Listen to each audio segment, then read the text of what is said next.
my share here and let Jack take it away. Okay.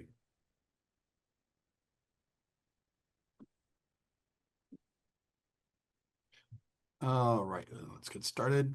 All right, thank you for the introduction. Uh, let's see. A few more things about me. I was an STC fellow before STC passed, may it rest in peace. Now taking up the gauntlet and the Kinetic Information Council, if you're not a member of that. Paula, we should probably put a link to that in the notes as well when we send that out. Yep, I will do that. Interesting. I've been a recruiter for over 20 years now. And what's interesting is everything is always changing. Now, so more than ever. However, the fundamentals never change, right? As strategists, as writers, um, we by definition create content for things that don't exist yet. And yeah, we're throwing AI into the mix, and we'll talk a little bit about that later. Um, but we're going to stick to some fundamentals tonight. And as long as you got your fundamentals down, you can go anywhere. All right. Some ground rules and warnings. Whatever I'm talking about tonight are just my opinions. Your mileage may vary. So if it works, try it. If it works for you, keep it. If it doesn't, throw it out the window.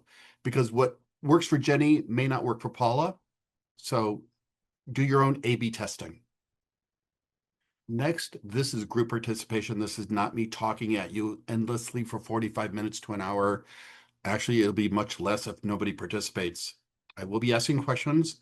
If you don't feel like coming on camera or on microphone, please, please, please put your answers in the chat window. And Tony or Paula will be monitoring the chat and will be relating them to me. Ditto for questions, right? There is a question and answer slide at the end, but keep in mind, how many times have you seen a job posting? All these requirements apply here, no calls. Well, here's a time you actually get to talk to the recruiter and you get to ask questions that you've always wanted to ask, but or didn't have the ability to. So please, let's interact. Next, I've heard it said that some cultures, the artist believed to attempt perfection is to anger the gods. So the artists in those cultures purposely leave a little imperfection in any art they create. So if you find any typos in here tonight, we're just not angering the gods. All right, let's get started. I recently attended a conference where on the name tag included a phrase, ask me about blank. And the answer was something we put into that blank when we registered. They said, ask me about, and you got to fill it in. Some people put knitting, some people put puppies, some people said Harleys. However, in that one moment, I realized the whole concept of personal branding can be summarized by that simple phrase, ask me about blank. Now, before we dive into this, let's clear some definitions. Start with branding and positioning. A brand is a unique design, symbol, words, or a combination of these employed in creating an image that identifies a product and differentiates it from its competitors. So let's take the first part of this first. A design, sign, or symbol or words. Audience, either out loud or in the chat window, somebody mention a brand name. And if nobody says anything, I will call you by name because I'm shameless. So somebody give me an example. Give me an example of a brand. You have these every day. They're advertised every day. Looks like we've got Nike, Starbucks, Apple, Trident gum. Yep, Taking exactly. the mold, the pattern there. Yeah, Good. Excellent. go for it. You know what? I have a little bell that I used to ring, but when we're on Zoom, the noise filtering is so good. You see me doing this, and right? I've got my little bell, and I'll go ding, ding, ding, ding, ding, ding, ding, ding, ding, ding, and nobody hears anything. So virtually dinging for you for all the good answers. Now, how about the second point? It identifies a product or differentiates it from its competitors. All right. This one's a little bit tougher. Give me a slogan from a company. that differentiates it from its competitors? And I'll give you a hint on this one. We don't have any answers. Okay. Good. What is, Just, go ahead. oh, sorry, I Nope. was saying we've got to just do it. Just do it. Excellent. Okay. Yes, that is definitely a perfect brand for uh, Nike. It doesn't Think different. differentiate it though from its competitors. See how this is a bit of a trick question? There is, I'm blanking actually on on the company, but there used to be one that was We Try Harder. Yes, Avis. Avis. Yes, I was thinking I Good. knew it was a car rental, but I couldn't remember which one. Thank. So let me ask you, Paula. We try harder than whom? That's left to the imagination, I guess. No, no. Everybody. Who's No, the biggest name in the car rental business? The probably most popular Hertz. car rental Yeah. company. Yeah, people Anybody? are agreeing with me here that it's probably Hertz. Hertz, exactly. Hertz is the big name, but Avis says we try harder. Excellent example. Can you think of another one? All right. Hmm. So these are examples of brands, right? Instantly identifiable, right? How about if you were creating a slogan called "Stronger than Steel"? That would identify your product and differentiate it. Cheaper than Walmart. How about faster than Amazon, right? Especially if you're introducing a new product into say if there's a brand new delivery company, right?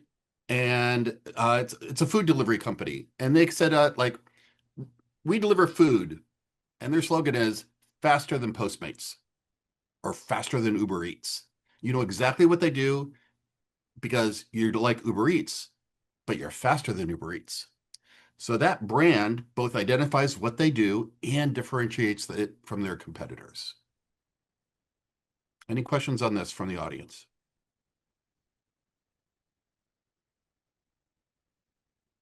All right. Companies spend billions of dollars building brand recognition. Why? Obvious answer, people. I told you this is interactive. Why do companies spend billions of dollars building brand recognition?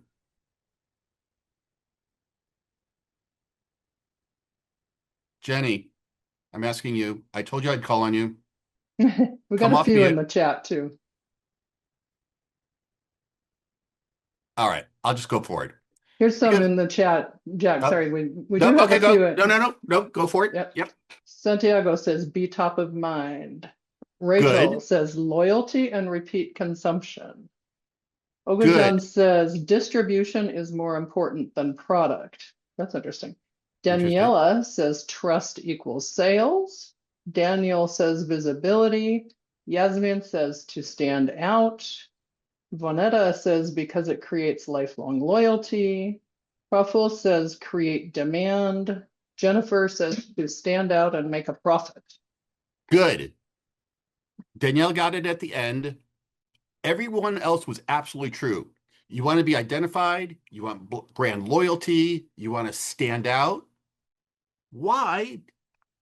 Because they want you to buy their product. So brand loyalty, yes, remember it, be memorable for sure. So, so say I see an advertisement for Tostitos on the Super Bowl, the next time I'm in Vaughn's grocery store and I'm hungry and I'm in the chip aisle, maybe I subconsciously reach for the Tostitos instead of the Doritos because it's top of mind. Great answers. Now, what's interesting is we spent all this money on brand recognition, where oftentimes a name brand product or a no name store brand generic product are the same exact product produced by the same manufacturer, but then just cheaper because you're not paying for the brand name. So here's my next question. If the generics are maybe the exact same product without the name, why would people still buy the brand? Anyone? This is important when we get later in the slides that we talked about you and your personal brand.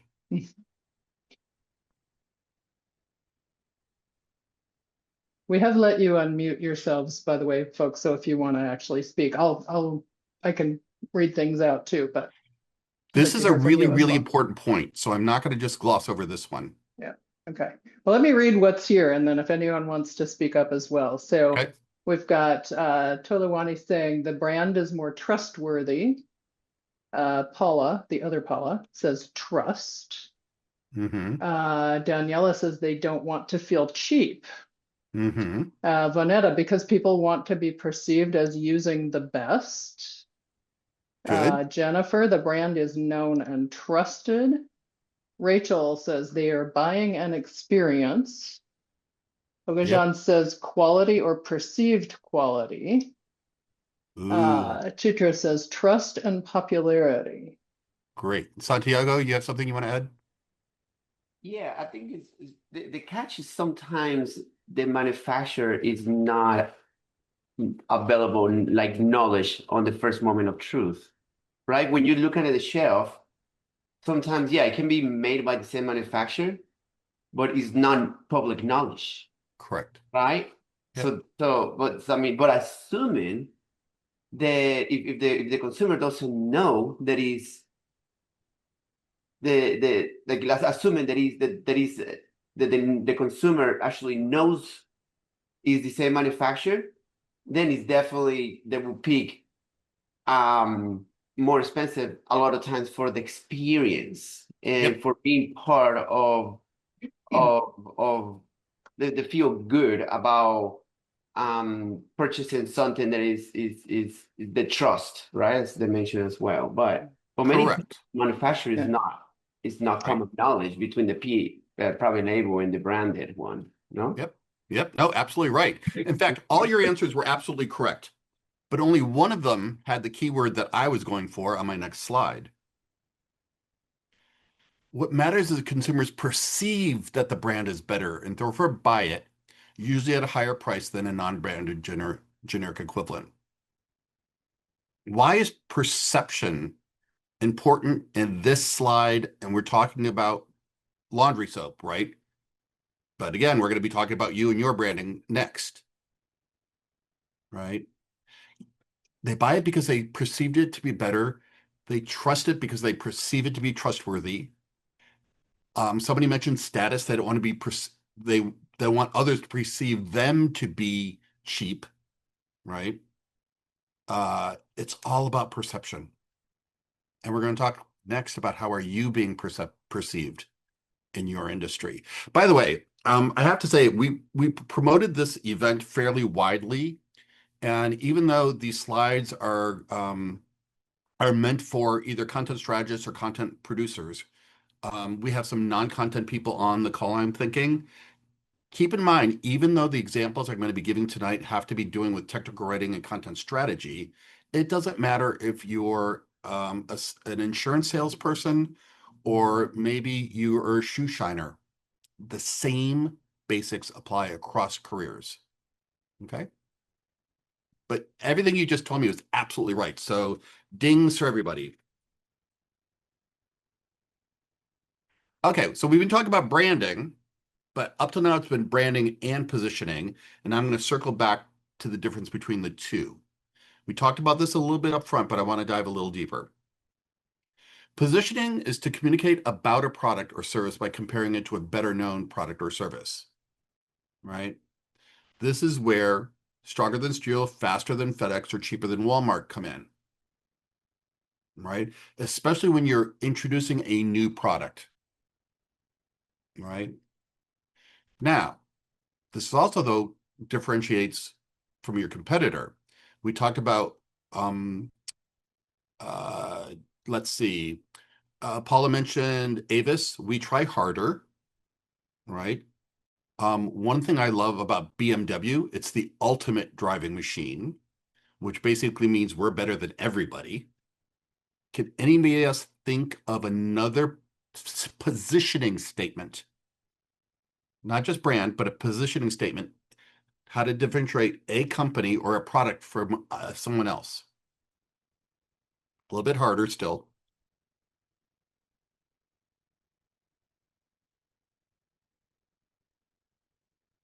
Anything?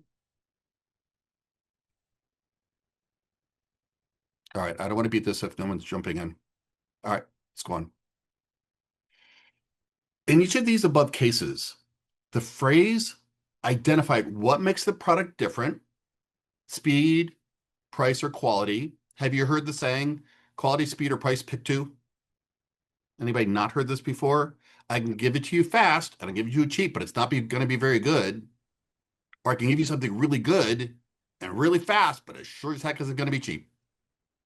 So it's the quality, speed, or triangle, quality triangle. Mm.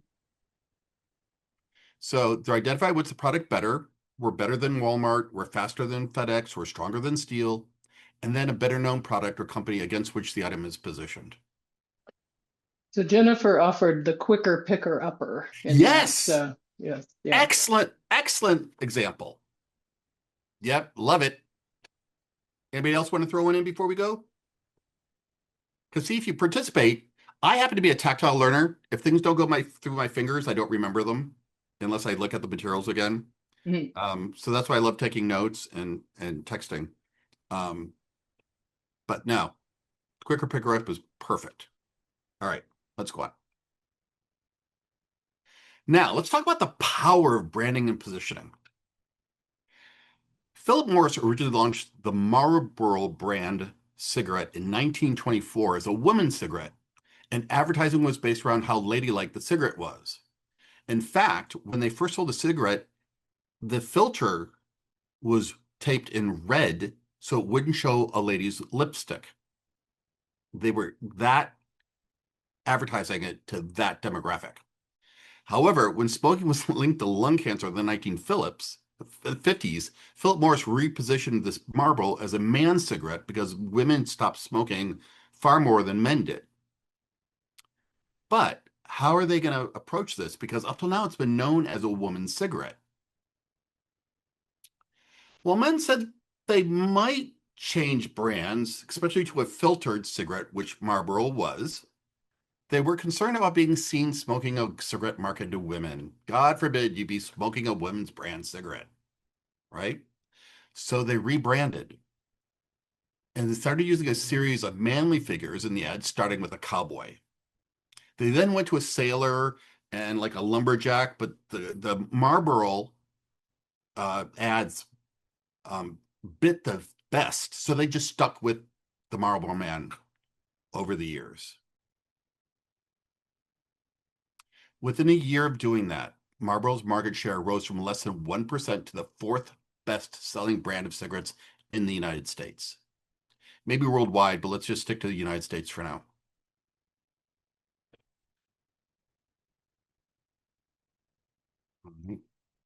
That is the power of branding and positioning.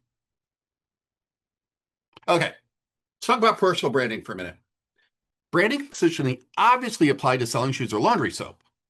But what do they have to do with you, a content professional, or any kind of professional on the call tonight? This is where personal branding comes in. Just as a company creates a brand and promotes why people should buy that product or service, so should you create a personal brand and promote why people should buy your product or service. And by the way, notice this slide is bold italics. This might be something to remember take away from tonight's presentation. Just as companies create a brand and promote why people should buy their product or service, so should you create a personal brand and promote why people should buy your product or service. But wait, there's more.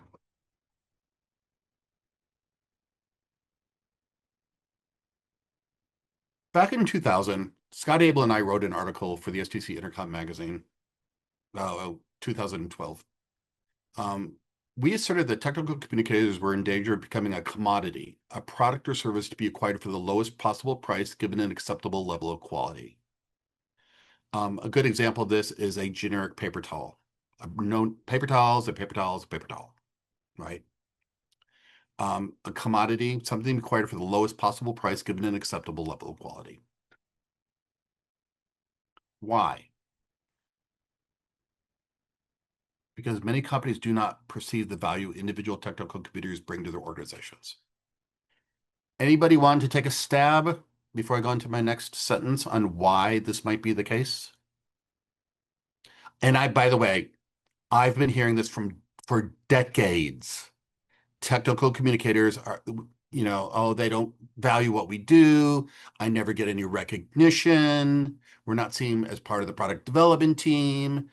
They give us 4 weeks to do something that takes 4 months. This I'm going to say whine, this complaint, this observation has been around for decades. Can anybody tell me why? Rachel. Because they don't understand what it actually takes to do the job, or they think that they can do it themselves. And by they, you mean? The non-communicators or non-writers. Okay, good. They think they can write email, but Yep. Therefore that translates to they know how to write. You're absolutely right. And I'm gonna what's the word I'm searching for? Expound on that in just a second, but stay with me. Devonish, is that your first or last name? That's my Vanetta. last name. It's Vanetta. Yes, sorry, I Hey, don't know. Vanetta. It's backwards. Hi, Jack. I think it's because they don't see it being connected. Like they don't see our skill set as writers being connected to the business results Yes. and making money and profit, and that's all they really care about. Yep. And they think again, like the other person, I think it was Rachel, said, yeah, they think it's easy and anyone can do our job. Yep. And I'm making a note. I'm gonna come back to this later in the presentation. We've got a Dollar. Okay, good. got Anybody a else few want to other throw? answers. We've got a few Yes, other please. answers in the chat too here, Jack. So Ogajan says they under advertise. Jacqueline says they think that because they understand the subject matter, they know how to write about it in a coherent way. Daniela, maybe it's also because things do get done for them anyway, usually, so why value more? Mm-hmm. And Kate says because writers often don't communicate their value to the business. Oh, who said that? Kate DeHeer. Yes.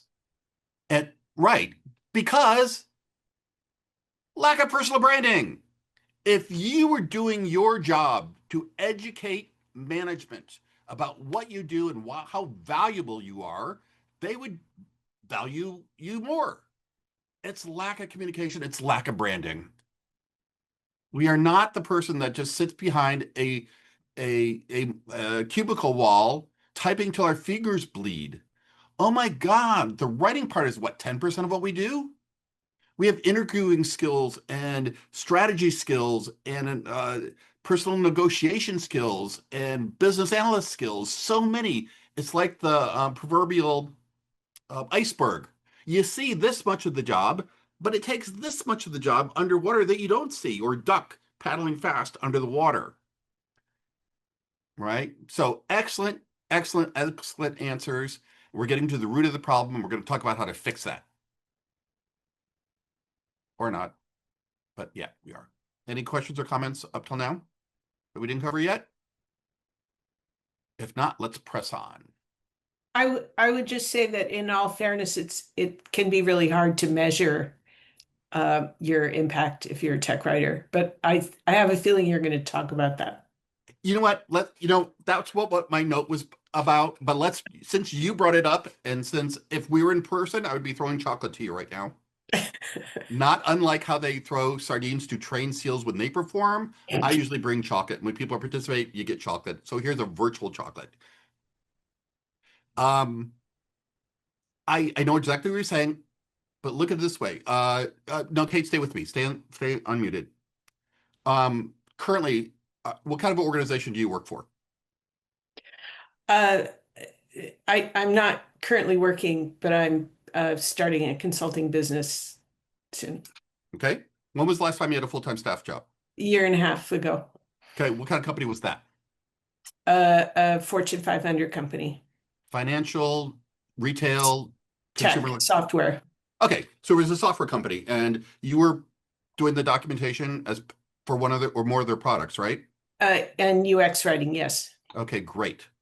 So let's take a company like Intuit that does phenomenal software. They win awards, or they used to, for the STC Pubs competition every year. And by the way, this is not part of my slides, but to help you with your personal branding, Lavacon gives you an opportunity to apply for a Content Impact Award.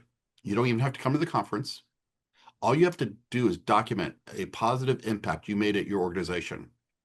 And we will not only give you an award, we will send a copy to your boss to make sure they know what you're doing. And we can even send a letter to your boss's boss or the president of the company on your behalf. More later. And I hear this all the time as a recruiter when I ask people to quantify what they've done. They go, I don't, you know. So that company you worked for, they sold software to the consumers. Was it you said a Fortune 500, so obviously it was a publicly traded company. Yes. So how much revenue did that product bring in the years you were there? I don't know that number, but it was high. Right? And it was easily find out about because public companies have to produce an annual report that lists such things.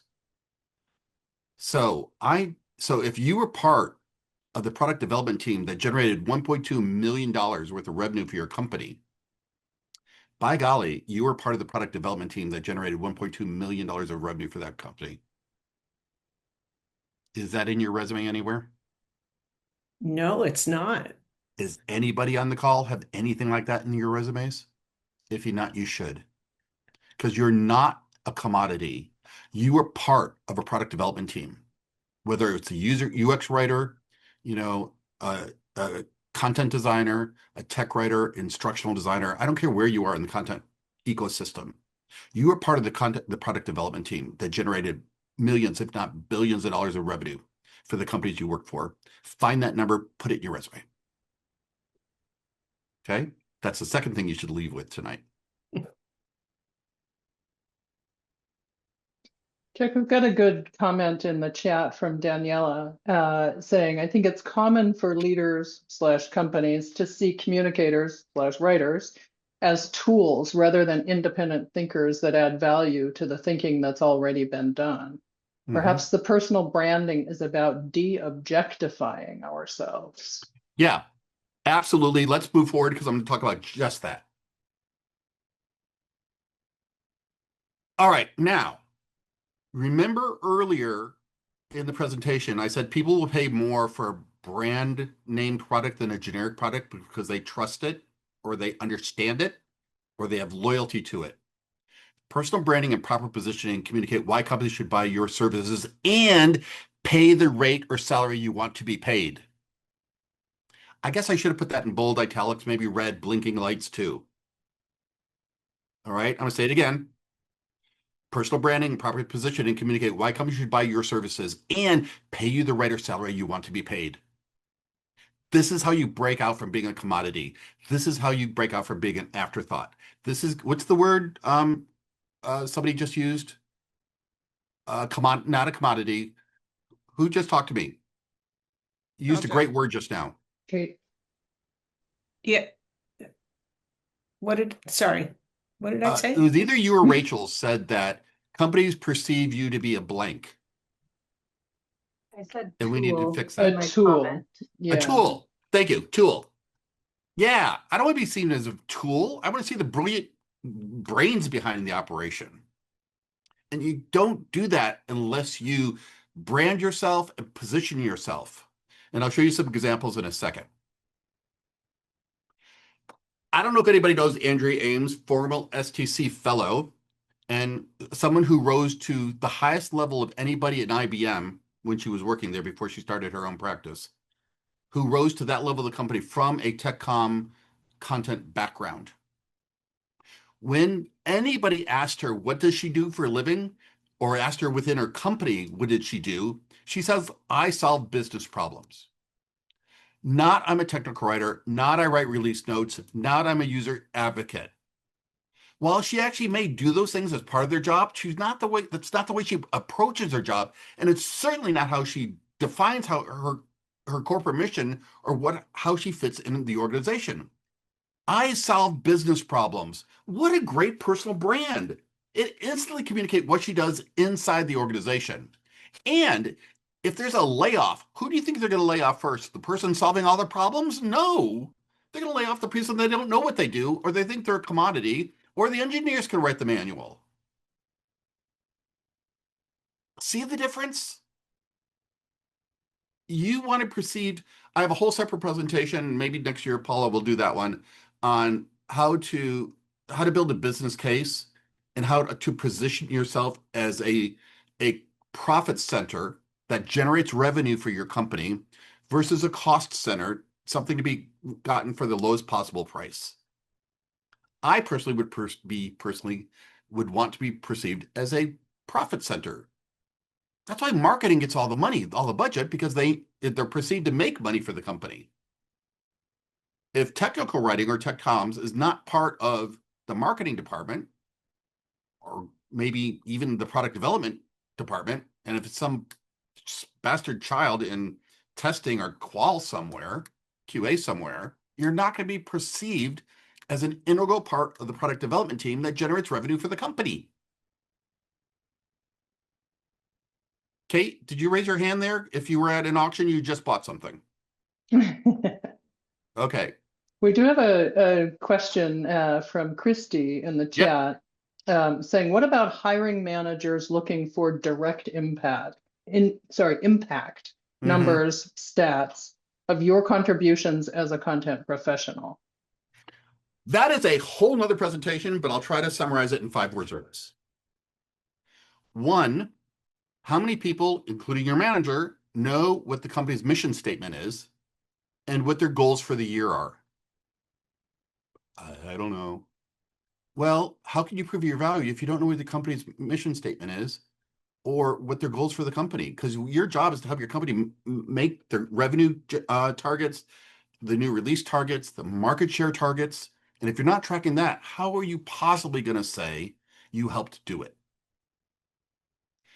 Next, you can ask for very clear performance goals for your department for the year, whatever that is, whether they're releasing new product or a new version of the new product, or that's 1. 2, has anybody on this call ever gone up to tech support and said, what are the top 20 calls that you get most frequently? Maybe we can solve that in the documentation, or do call deflection to a knowledge base, right? And then see the before and after and how much the tech support calls went down and how much you saved the company as a result of doing it. And show of hands, anybody done that? No. See, if you were coming here tonight thinking this is going to be all fun and games and sunshine and unicorns, it's not. So please don't shoot the messenger for kind of shooting light some cold, brutal truths on how you need to get ahead in today's marketplace. And we haven't even talked about AI yet. Now, I'm going to give you one more example, then go back to branding. So I actually started my own company doing technical writing before I went into staffing. And we landed Canon, the printer people, as one of our clients. And they had a particular multi-pass that prints, scans, does your laundry, did it all. And at the time, there were industry standards, like most companies get 1 call per 100 units sold to tech support when people run into a problem. At the time, they were getting 101 calls per 100 units sold because the interface was so bad and it wasn't plug and play compatible. And if you plugged it in before putting in the CD-ROM, back when we had to install software using CD-ROMs, the only way to fix it was to go in and edit the system registry. It was just horrible. So, and they had one of these quick start guys that went from here to, like, I don't know, Boise. So we came in and did a box top that went, stop, insert CD first. They made some changes at their end, but when they rolled out this new version of the product with our documentation, tech support calls went down 95% in the first 6 weeks they shipped that product. Now, part of that was they got it to be a little more plug and play compatible, But part of that is because of the documentation we committed. You better believe I quote that number on every sales call I go on.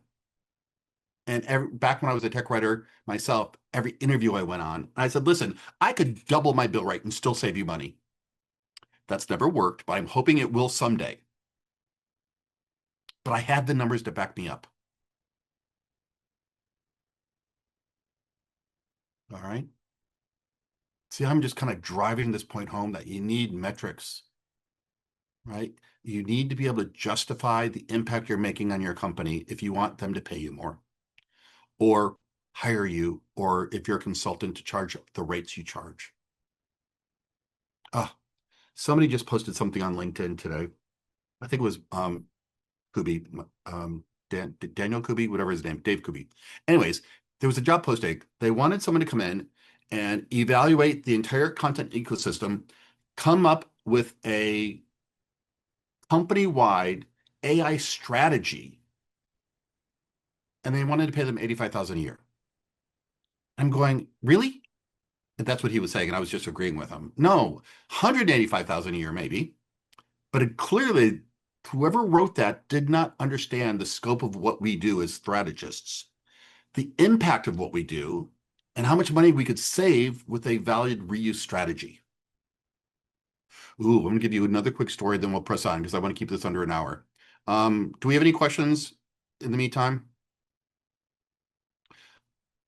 All right. Since we're talking about personal branding and justifying our bill rate, this is a real story, but it illustrates what we're talking about here. As a staffing agency that specializes in tech writers, I got a call from somebody at United Airlines Air Cargo, saying United Airlines had landed a contract with the Postal Service to carry airmail back when they started putting individual barcodes on every piece of the mail at the bottom. And they wanted to be able to know where any piece of mail was anywhere in the system because it got scanned when it got off the airplane, it got scanned when it got parked, it got scanned when it got back on. And some clever person in the Postal Service said, all right, you need to be per piece barcode compliant by March 1st. And if you aren't, you still have to carry the mail. We just don't have to pay you for it. And since United had like 5 hubs, they needed 10 tech writers with air traffic control experience or ATA experience to go in and document the policies and procedures on when to scan stuff, where to put it. It was very important. And I gave him a bid, and the manager said we were in bankruptcy at the time, and I couldn't get the expenditure approved. I go, so what are you going to do? And he said, we're going to cobble together an internal team to do it. I went, I wonder how this is going to go. So I waited 2 months and I called him back and I went, how did it go? And it goes, it failed miserably. We missed the deadline. And as a result, we still had to carry the mail and lost over $5.5 million in revenue. And I went, wait a minute, whoa. Are you telling me you lost $5.5 million in revenue because you didn't want to spend $40,000 on a couple of tech writers for a couple of months? And he went, yeah, but you need to understand, around here, it's easier to explain away lost revenue than it is to get a purchase order approved. Absolutely true story. And it was more than 40,000, but you get the idea. And I assert that person did not do a good enough job of building a business case, why he needed those resources, and what is the cost of doing nothing? What is the cost of not using my services or someone with my level of expertise for this project? What's the cost if it fails? That's all part of branding and positioning. Now we're getting into negotiation skills and building a business case skills, and that exceeds the scope of this project. By the way, Paula, we could also do a Sunday workshop someday where we cover branding, positioning, building business case, workplace negotiation skills, and do hands-on exercises. That would be fun. Sure. Yeah, let's talk about it. Okay, good. Let's press on. Any other comments in the thing before we go on? All right. Let's talk about responding to market changes because gosh knows we're in a changing market right now. In their book, Built to Last, Successful Habits of Visionary Companies, the authors stated that of the visionary companies they studied, all had its history of responding to market changes while staying true to their core values. Sharon Burton's rebranding story illustrates this beautifully. And I'm just gonna read it off because it was verbatim perfect. She said when I interviewed her, the whole reason I got into TechCom was not because I loved to write, it's because I loved being at the crossroads of people and technology, and I could make a difference. That's why I do what I do. When the recession hit in 2008 and I got laid off, it forced me to re-examine what drives me in this field, what excites me. I realized what was true when I started was just as true today. I love being at the intersection of people and technology.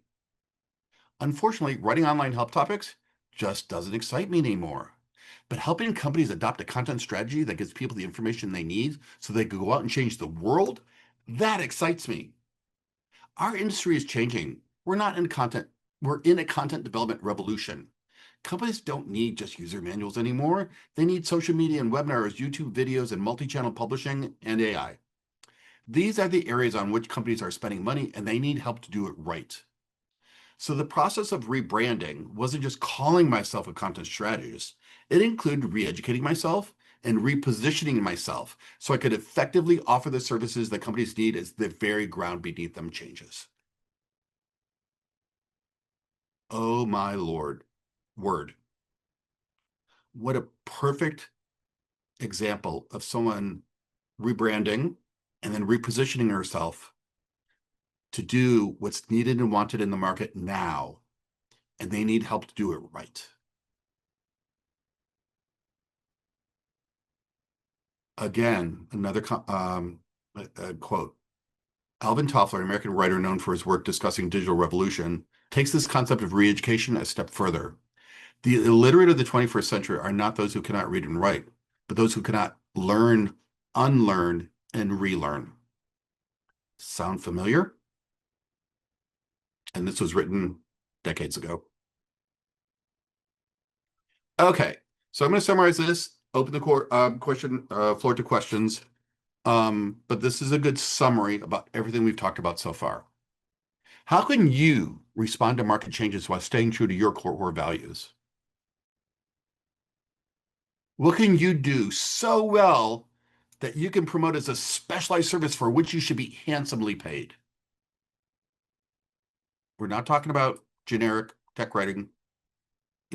Remember the days when we documented enter your name in the name field? Or what does the file, yes. Or, we remember we documented the file. This is the file menu. This is the view menu. No. Are you an expert in content management systems? Learning management systems? How about structured authoring and multi-channel publishing? Or perhaps you make software easy to use through embedded user assistance? Or you help increase sales through better marketing content? Oh, let's talk about AI now. Are you someone who uses AI to streamline content production? Who reduces costs and generates revenue? Or perhaps you decrease time to market, which actually both reduces costs and generates revenue. What should companies ask you about? If we were in person, I'd have everybody pair up and practice ask me about. It's almost an elevator pitch. What do you do for a living? Oh, I solve business problems. Really? Like, how many people that if you were in an elevator with your organization's president would reach out and go, "Hi, I'm Jack Molisani in the content strategy department. We just saved the company $25 million. You think that wouldn't get the CEO's attention? I bet it would. And since we're virtual, we're not going to practice this right now, but I do want you to go home and do this. You're probably already home. After the session, practice these. You may have to come up with something that you're going to specialize in or something, or just identify something you're good at. Maybe you're good at controlled vocabulary, right? Or ontologies or taxonomies and all these ologies that we use as strategists, right? CMSs, you name it. And then practice how would you explain that to someone who doesn't know what you do, right? So you have to identify what you do and be able to communicate it to others. All right.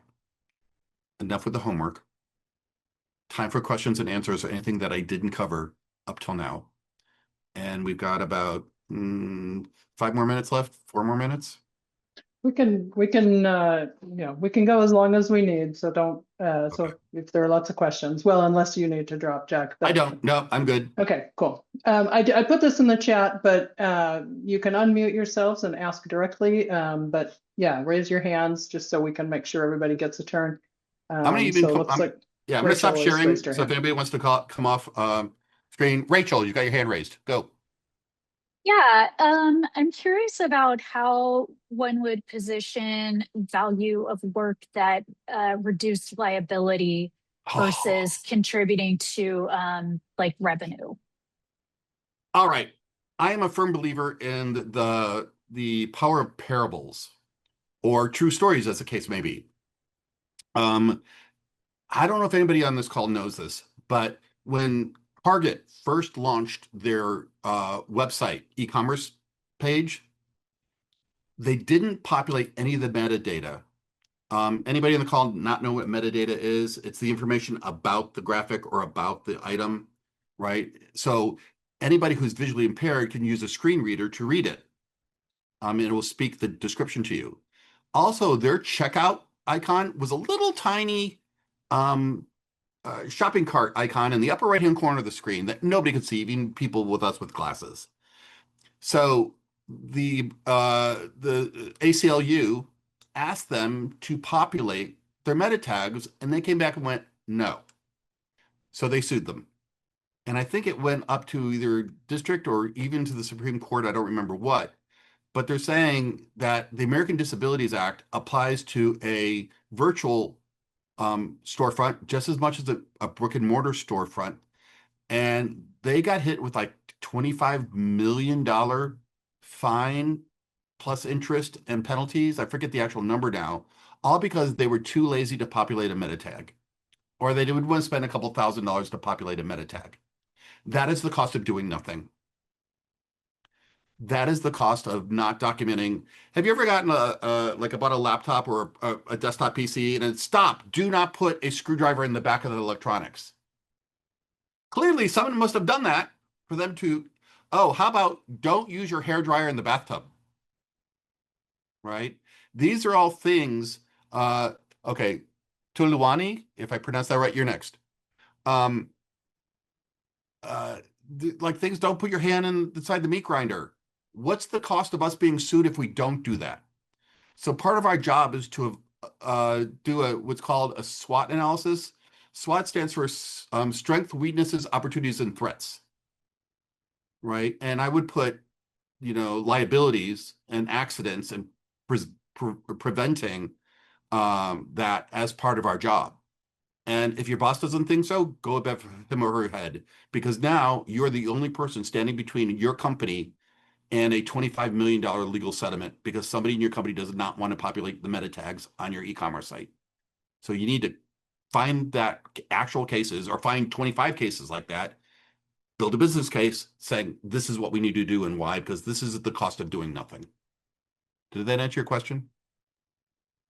Yes, thank you. Great. All right. How do you pronounce your name? Tuluwani, you got Okay, it. good. Beautiful. Love it. Go.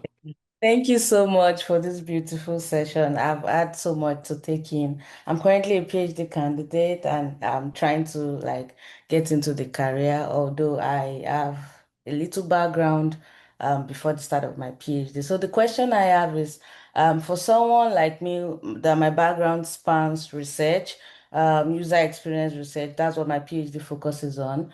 I'm also Nigerian. I moved to the US 2 years ago. So my international background and all of this, how can my positionality or maybe storytelling support my personal branding? Because I've been in spaces where I've had to, talk about everything I've done. I moved from linguistics into UX design, and now my PhD is in UX research, tech comms, and all of that. So sometimes it's like it's scattered all over my head and I don't even know how to present myself well and all of these experiences. So someone like me that have background that spans around research and all of this, how do you think my positionality or maybe storytelling can help me connect all of this to have a cohesive personal branding?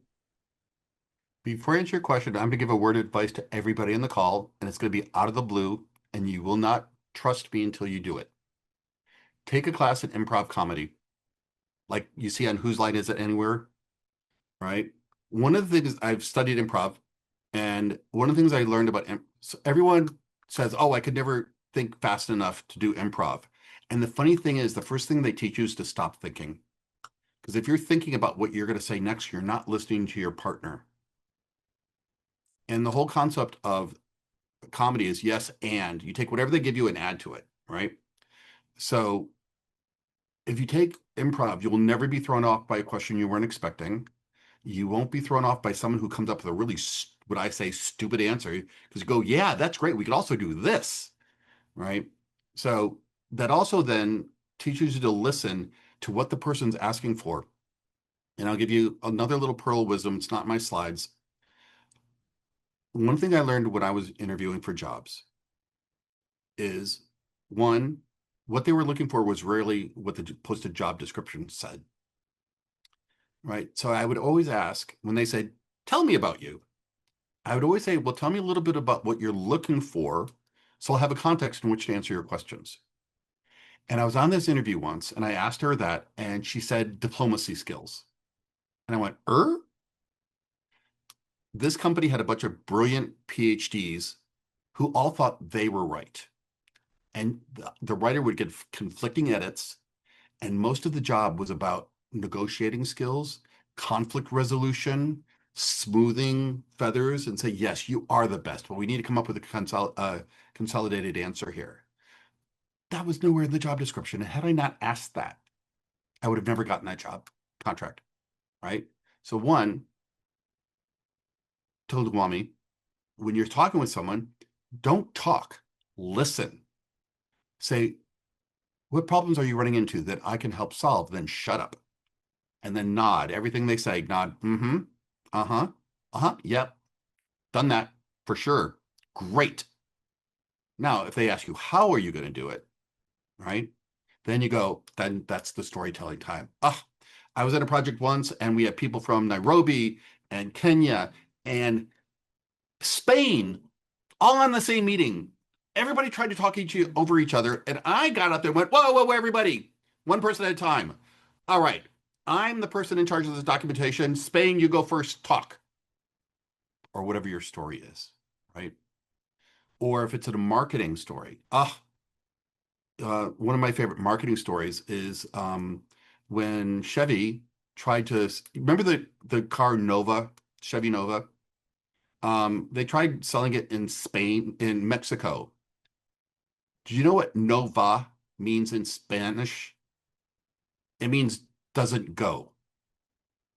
Nova, vámonos, let's go, right? So they've tried selling a car that translated into it doesn't go. Clearly, that person was not a localization expert. So someone with you that has international experience, that's your branding. You are the user interface person who can understand the difference in cultures and how we need to not just translate our content, localize it for each market we're selling into. Now, mind you, I just took 30 seconds to do something right off the top of my head, knowing nothing about you. But that's the thought process. Everyone in this call, that's the thought process, right? Now, here's another shocking datum. No one will ever hire you because they have all this money left around here and we don't know what to do with it. We've got all this money, we don't know what to do, let's give it to Rachel. No, they have money, they have a business problem they're trying to solve. Whether that's too much in tech support or not enough market share, there is some business problem they're experiencing that they're trying to fix, and they're hiring you to do it. Daniela. Yeah, I just wanted to ask about the step before getting in the room. I think we talked a little bit about resumes and all of this, but in the changing job market, sometimes even getting in the room, being in a place where you don't have a network. I'd say I'm at a place where the people who know what I do and who I'm networked with are already, they understand that I'm a thinker, that I can solve problems for them. But then to get out of that network feels like an impenetrable wall to overcome that perception of communications as a tool. Even job postings, like you said, they're not telling you exactly what they're looking for. So it's very hard to tailor your brand or to tell them what they want if if they're not being honest about it. Or if they don't know what they not want, or if they don't know what they Yeah. need. Oh my God. All right. If anyone needs to drop off, I would not be offended.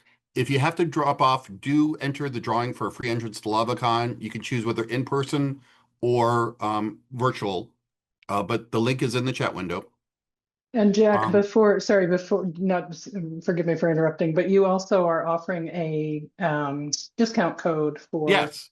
Content Strategy Seattle, right? Let me just throw my slides up real quick, and then we'll go back to answering her question real quick. Oh, I gotta share my screen first, don't I? Duh, it's like I've never done this before. Share. Okay. So two things real quick. When I have a job come in, the first place I look is my resume database. So please email me your resume so I have it, especially if you may not be looking now, but you may be someday. Second thing is the second place I look are my connections on LinkedIn. Trust me, I'm the only Jack Molisani on LinkedIn. But I don't turn down any people wanting to connect with me. Finally, I created this discount code CS Seattle. Oops, come back. Technology. Content Strategy Seattle, hashtag CCS Seattle for $400 off in-person or virtual registration. That's like half price on the virtual. And all this is going to go out when we send out links to the recording and slides. Okay. Thank you, Paula, for the reminder. Yeah, sorry to interrupt, because Daniela's question is definitely important. Yeah. So one of the things that I tell people is so many people are having such a hard time these days applying for a job through websites because you got the applicant tracking system trying to weed you out and AI trying to weed you out. And I would say if you find a personal connection somewhere, even if you don't know anybody at a company, say you want to get a job as a content strategist or they have a job opening at John Deere Tractor. See if there's a hiring manager at John Deere Tractor that, and say, hey, I'm interested in this job. May I send you my resume? They may say yes. They may say, apply for the job via our website, but I'll keep an eye open for it. Or they may ignore you altogether. Well, they're already ignoring you now, so what do you have to lose, right? And here's another secret. A lot of times they'll pay their internal employees a bonus for finding you because it's far cheaper than posting the job online. And they'll get thousands of resumes that aren't qualified for the position. That's why they have applicant tracking systems. And this, I'm going to add one more thing. And by the way, if anybody has a question that they were too embarrassed to ask in front of 600 total strangers, email me. I'm happy to give back to everybody. So Lance Galine, a former president of STC, worked for a company in California called Delta Dental. And at the time, this particular documentation manager, who's no longer with the company, believed in documentation by the pound. The bigger the manual, the better it must be, right? Remember those days? And a friend of his was applying for the job, and he got her the interview, and she showed up at the interview with a little red wagon full of documentation. Made it to what do they call the board of directors room? Anyway, whatever room they were in. She comes in and drops the manuals on the table with running thud and got the job. Because she found out what the hiring manager was important to her. Again, what are you looking for? What's important to you? Right? Hard to do when you're applying for a job through a website, but not if find somebody who was in that department and go, hey, can I buy you a coffee? And you tell me what your manager looks for when they look for a tech writer? Ooh, here's another real quick story. And I think that's going to help everybody on the call.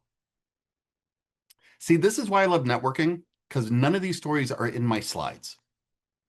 When I was a tech writer in Orange County, looking for my next contract, because I was a contract tech writer, I picked out the 10 companies in Orange County that I would love to work for, because they were all high-tech technology companies doing really cool stuff. And I decided I was going to write an article on hiring trends in Southern California for the STC, Orange County STC newsletter. So I called the documentation managers for all these companies and said, hi, I'm writing an article on trends in Southern California. May I interview you? Every single one said yes. So I asked, what do you do there? What tools do you use? What do you look for in a technical writer? Are you going to be hiring this summer at all? Are you looking for contract or perm? And I got all this information. And then I said, by the way, would you like a copy of the article once it's written? Yes, great. What's your email address?